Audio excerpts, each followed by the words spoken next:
Le dimanche 7 septembre 2025 au soir, la mécanique céleste va nous offrir un événement assez rare, une éclipse lunaire totale, mais seulement en partie visible en France métropolitaine.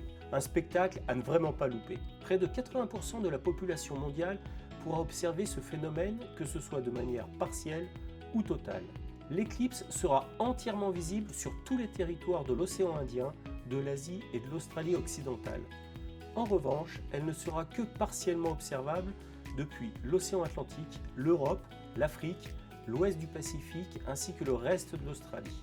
En France, on ne pourra pas suivre l'entièreté de l'éclipse lunaire car elle sera déjà à son maximum dès le lever de la Lune.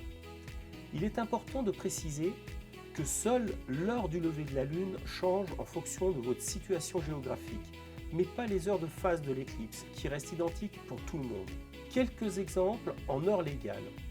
Pour Strasbourg, la Lune se lèvera déjà éclipsée dans le cône d'onde de la Terre à l'horizon est-est-sud-est vers 19h56.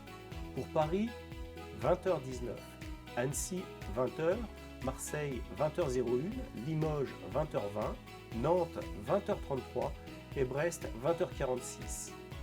Plus on se déplacera vers l'ouest du pays, plus la durée d'observation diminuera. Pour les horaires qui ne changent pas, qui restent identiques pour tous les observateurs, le maximum de l'éclipse sera vers 20h11, la fin de la phase de totalité est prévue vers 20h50, la sortie de l'ombre vers 21h56 et la sortie de la pénombre de la Terre, la fin du phénomène, vers 22h55. En ce qui concerne les observations, bonne nouvelle, les éclipses de lune ne sont pas dangereuses et ne demandent pas de protection oculaire particulière. J'attire votre attention sur le fait que le ciel ne sera pas encore très sombre et donc la Lune déjà éclipsée sera assez difficile à repérer à son lever car peu lumineuse du fait de sa couleur rouge cuivré. Pour le matériel, là encore une bonne nouvelle. Les observations à l'œil nu suffisent largement pour observer l'ensemble du phénomène. Pour aller plus loin, une simple paire de jumelles, lunettes ou petit télescope permettront de mieux distinguer toutes les nuances colorées. Enfin, pour les amateurs de photos, un bon trépied vous permettra de révéler toute l'intensité du phénomène. Mais attention tout de même aux pauses longues, car la Lune se déplace assez vite et vous risqueriez du flou de mouvement. Ce qui marche aussi très bien avec ce genre de phénomène, c'est la possibilité de faire un time-lapse de l'événement.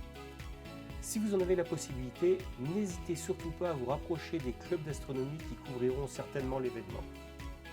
On va croiser les doigts pour que la météo nous soit favorable et je vous souhaite à toutes et à tous de très bonnes observations. Ciao ciao!